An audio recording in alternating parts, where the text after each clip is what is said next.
সবাই কেমন আছেন? আশা করি ভালো আছেন। আজকে সহজ রেসিপি করছি।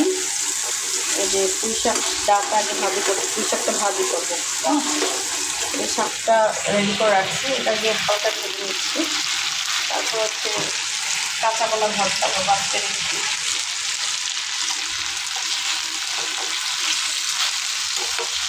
শুকনো মরিচ দিয়ে এই রেসিপিটা করবো। আপনারা আমার রান্নাটা ধৈর্য করে দেখে।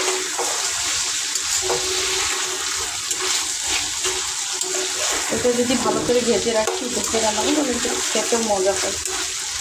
ডাটাগুলা আমার বাচ্চারা পছন্দ করে না, যে কোনো ডাটা, লাউয়ের ডাটা, পুঁই শাকের ডাটা খেতে অনেক পছন্দ করে না। আর আলুতে দিতে মাছ দিয়ে দিতে হয়, কারণ এরা আলু দিয়ে ভাত খায় তো, ওই জন্য করছি। ভাজা হয়ে যেতে প্রায়, এখন দিয়ে দিব শাকটা। পুঁই শাক আমার বাচ্চাদেরও পছন্দ, আমার হাজব্যান্ডেরও পছন্দ।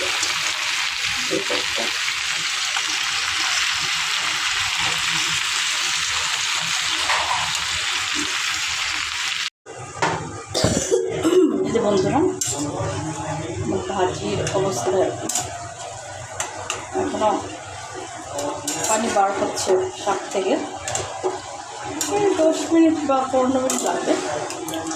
ওকে, ভাজিগুলো, যে কোনো ভাজিগুলো আমার সবুজ সবুজ কালার থাকলে ভালো লাগে, রান্নাও করে নেবে। শাক থেকে শুরু করে দিয়ে কোনো ভাজি আমার সবুজ কালার থাকে, এটা আমার ভালো লাগে। এটা ভর্তার জন্য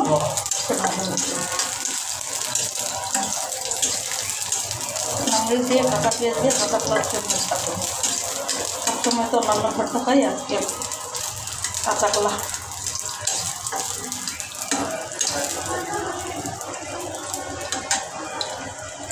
আমার রান্না হয়ে গেছে, পুঁই শাক ভাজি,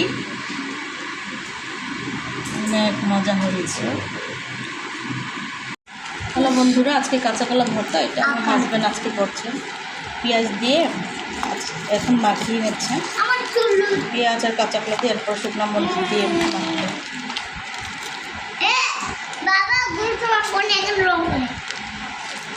দিয়ে শুকনো মরিচ দিয়ে মাখানো হচ্ছে।